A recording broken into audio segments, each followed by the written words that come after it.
We've been working in a number of areas.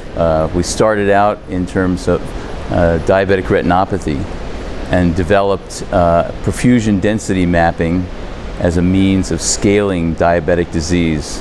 OCT angiography is very good for picking up diabetic retinopathy even before it's apparent when you examine the patient with an ophthalmoscope. Most recently, we have done work with the optic nerve, so we've taken the same software and looked at glaucoma and looked at papilledema.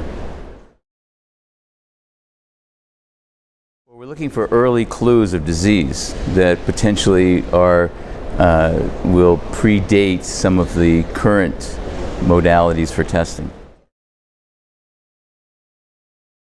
The glaucoma part is pretty well developed. The paper just came out last week in IOVS, and we were able to show that we can pick up low tension glaucoma as well as normal tension glaucoma. We think that the low tension glaucoma we may be able to pick up earlier than the clues that we typically get from nerve fiber layer or from visual field, which is very late.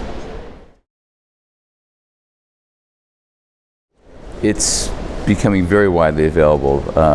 Currently, there are at least 4 companies that have products. I started out working on this 3 years ago in conjunction with David Wong, who was one of the early inventors of OCT, with the OptiView folks.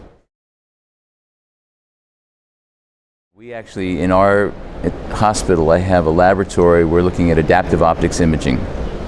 And so we can really look at single cell imaging in the retina. With adaptive optics, we developed tools for counting the number of capillary segments. Because OCT angiography got to the level that was approaching adaptive optics, we were able to convince the people at OptiView to sort of take our software into their system.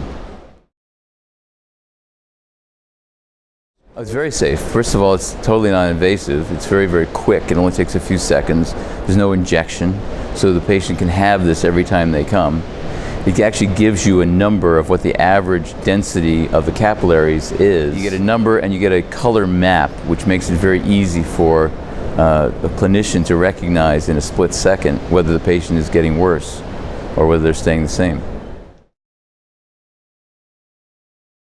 In my practice, I have a big monitor that's next to the exam chair, and I show the patient, and it makes it very easy for them to understand. They don't understand the terminology necessarily, but you can show a picture and most people can kind of understand change.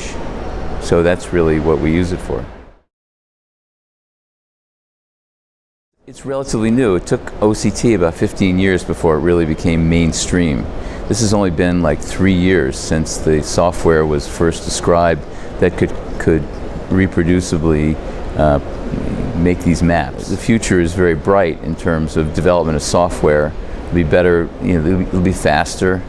The current generation is pretty stable though, and so it's useful now clinically, but the OCTs keep getting faster and better.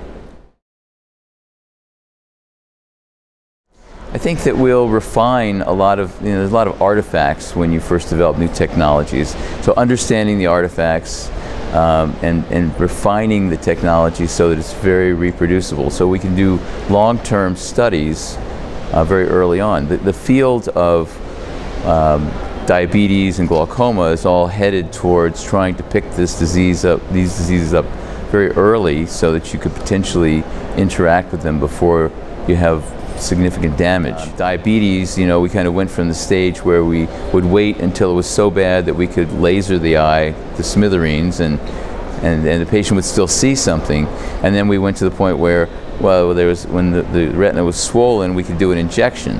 So now we can see that we're losing capillaries very early on, and hopefully some new drugs will come along that will be able to stop that.